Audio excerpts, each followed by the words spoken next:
First, I want to thank CICOA for having me. I first got to know CICOA through a friend of mine who I met through the Alzheimer's Association, which is the disease and disability that my family went through, which is what I'm going to be talking about here today, through a good friend. So they've been nothing but supportive, Dustin, Dana. Learning about their cause fit and hit so home to me, just because when you're going through something like a family has to go through, and I'm sure there's so many families in here that have gone through similar situations. I think a lot of people think and think most of these disabilities, most of these diseases that hit our homes, especially dementia in my world, is for older gentlemen or older individuals. In my case, and with CICOA, they are helping so many other people, whether they're young, old, and I think that's important to understand. In my situation, my mom, everybody thinks of the Alzheimer's disease as, well, yeah, my grandfather had that when I was little. I don't really know much about it. My mom got early onset and got it at the age of 55. So, imagine the shock and the emotions and that's what CICOA does. And I think the biggest thing I learned from them is they are always going to help you answer, like, what would you do if you were me? Because when you are hit with that situation, that's the first question you ask your brothers, your dad, like, what are we going to do? What is this? Where do we go? And I think it's important when you're thinking about this organization today, that's exactly what they do. They are a friend that have been through all these situations. Everybody knows you want to keep your loved one at home as long as possible. They're going to go through every single solution to help you get there, because the ultimate goal when you go through this, and as you can see in some of these stories, is to have memories no matter what your loved one's going through that you can remember forever. So with that being said, let's start out and learn a little bit about my mom and my family growing up. If you want to talk about a saint, my two older brothers were 5 and 7 years older than me. So you can imagine my household with 4 who think they're alpha males, and my little mom who was short, petite, did not look like me, especially today. And she was the sweetest, nicest person in the world. She was the one that all my friends wanted to come over and called her second mom. She was the one that we would wake up on Saturday morning and she'd literally have 55 pancakes on the table for 4 people and be like, is this enough, guys? So a couple stories that tells you about my mom. With my brothers being 5 and 7 years older than me, she was the one that made them let me play basketball with them. So what she didn't know, it was going to backfire on me. So my older brothers, what they learned is, I'm going to let Tom drive right past me, go up for the layup, and I'm going to push him straight into the pole to try to get him to not play with us anymore. Which ended up helping me, I think. It made me a tough kid. I went through a lot. I had a lot of bruises, went through a lot of adversity. It ended up working out. But again, the sweetest lady in the world, and one more story that kind of defines, and it's a funny story that my family talks about all the time. My mom never got mad at anybody, never had an enemy unless she felt someone was messing with her kids. So, and I think everybody can relate to that. I'm 11 years old, and we're going to play a summer basketball game, an AAU basketball game in Newcastle. And it was just me and my dad and my mom. Fourth quarter, we're 11. Who cares, right? But it gets towards the end of the game. It's only parents from each section.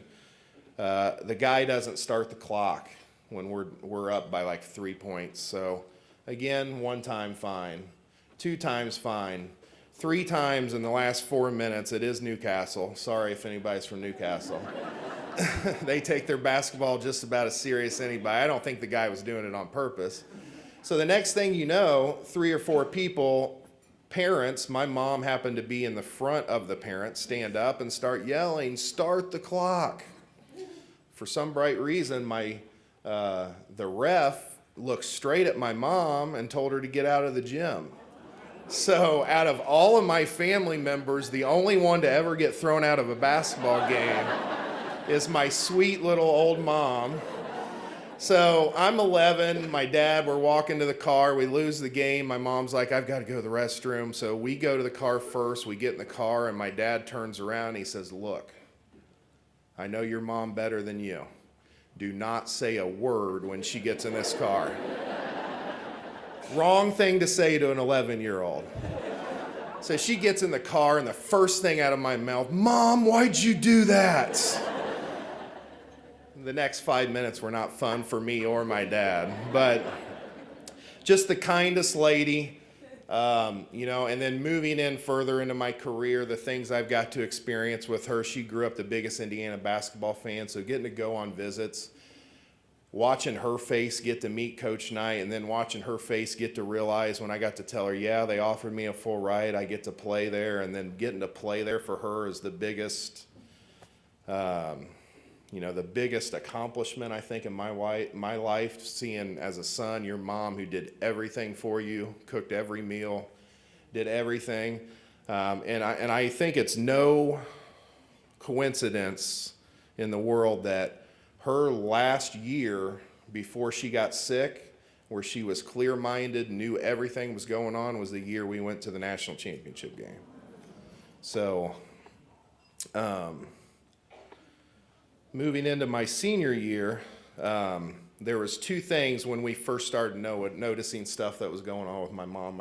The first was she had the same job for 25 years, and one day she's driving home, and I'll never forget my dad calling me. It's like she got lost driving home from work. She couldn't remember how to come home, and she had done the same drive for 25 years.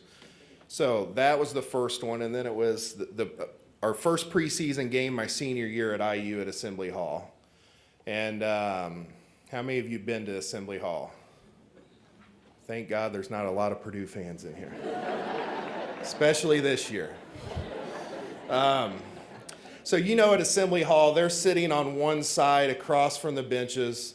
There's about 8 minutes to go in the first half. She tells my dad, I got to go to the restroom. Of course, I don't know any of this at the time. She goes up to the concession stand area. You know how you have to kind of walk up those steps if you're down low. And then it gets to be about a minute left in the half. My dad doesn't know where she is. So he goes looking for her, can't find her, and she had ended up on the other side of Assembly Hall, just totally lost. So that was the moment I think is the most important moment a spouse or caregiver can do. And my dad was basically telling my brothers, and then me later on, we need to get some help. So the first time we sat down, and we are lucky enough to have the Alzheimer's Association. Not a lot of diseases or disabilities have a support system you can go to. So we were very lucky in that aspect. So we got together as a family, me, my two brothers, my dad, her sister, and sat down. We wanted to learn everything about the disease. So I think the most important thing, and what a lot of you guys do and what a lot of these support systems do, is it gives you a place to go. When you are scared, you have so many emotions, you don't know what to do.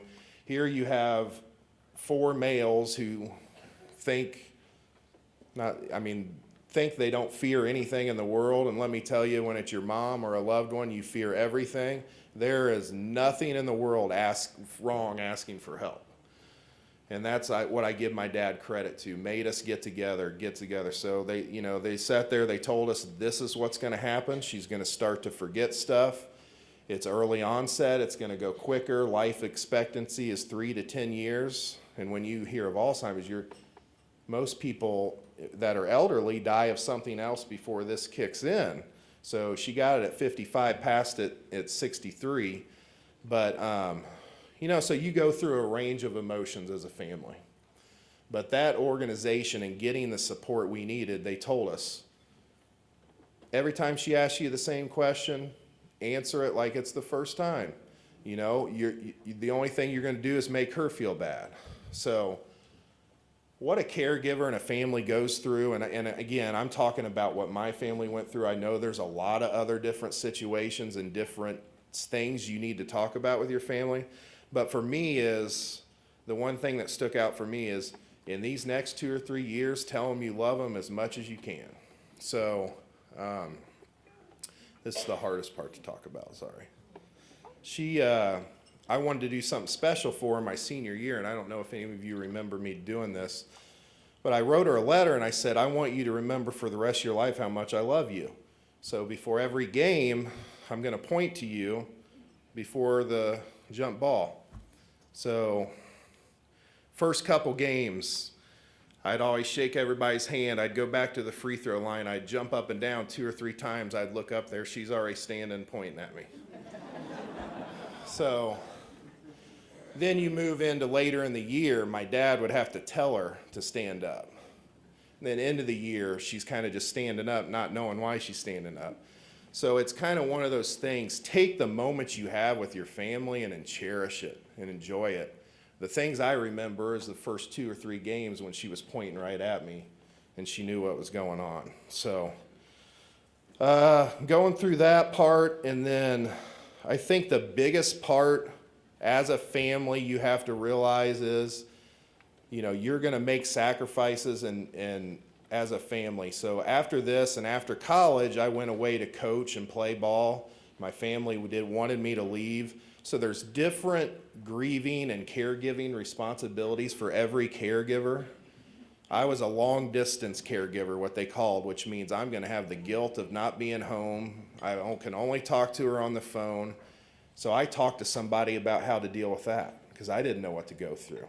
My oldest brother stayed home with her all during the day and worked at night, moved in with her, lived with my dad, so they had extra care.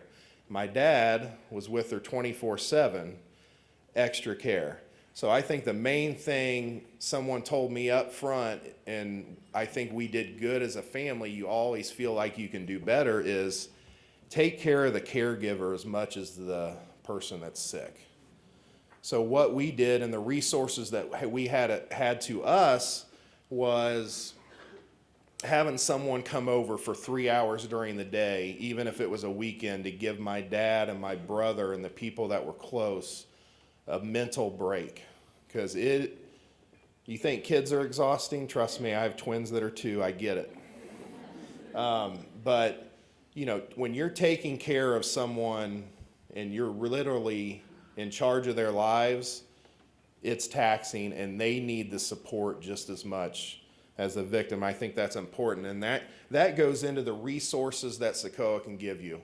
I moved to a junior college job so I could have a summer off and come home. So again, if my mom was not at home, I would not have had the memories I have with her that summer. A lot of the conversations didn't have much substance, but as long as we were laughing every day, that's all I cared about. And one of my favorite stories is I was home with her. My dad's like, okay, we need to get 3 things done tomorrow. Can you take her in the morning to get a haircut? The dogs need to go to the vet and then go to the grocery. I said, okay. So I called my brother, hey, come over, or I'm going to take her in the morning. Took her in the morning, came back. Was coming back to get the dogs, a couple other things. We leave in the car, and if anybody has had somebody with dementia, there's always that spark when you think you have them back for a split second, and this was one of them. We're in the car driving to the vet, and all of a sudden my mom looks over at me and she goes, Tom? I go, yeah. And she goes, shouldn't we have the dogs in the car? She was the one that remembered. But again, that is a memory. I called my dad, I go, you are not gonna believe this. I had so much going through my mind. Mom reminded me the dogs weren't in the car. So, and I think that's why it's so important what you guys are donating to. You guys are helping families that go through the worst time of their lives, that you're giving them an outlet that is, what do I do? How do I go through this? When I was home that summer, another outlet was my dad was in a group that had all caregivers, so they would go to a group And my mom would be in a room with everyone that was sick, and they could talk about what they're going through. And my dad got to talk to 10 other individuals, 10 other spouses, and bounce ideas off of each other. Like, that's stuff you don't think about that can help the support system. So he'd come home and tell different ideas of what other families are doing during this situation. What are you doing when they get upset because they don't understand stuff? And there's so many disabilities and diseases out there that have all these support systems. And now with this organization, it's one call. And they have all the resources at your disposal to go the different directions you need to go, and can help your family when you are stuck in that situation of what do we do next. So I really appreciate you guys having me. Really appreciate you letting me share my story with my family and my brothers, and they are still trying to beat me up to this day, so it's not all bad. We're as close as can be. I think if you come together as a family, it's made our family, since she's passed in 2010, I'm closer to my brothers and my dad than I've ever been in my life, and we were a close family growing up. So look at the positive out of everything. You know, the long-lasting relationships of family is what come out of this, and I'm forever grateful for that. And I know my mom is looking down and smiling about organizations like this. So thank you very much.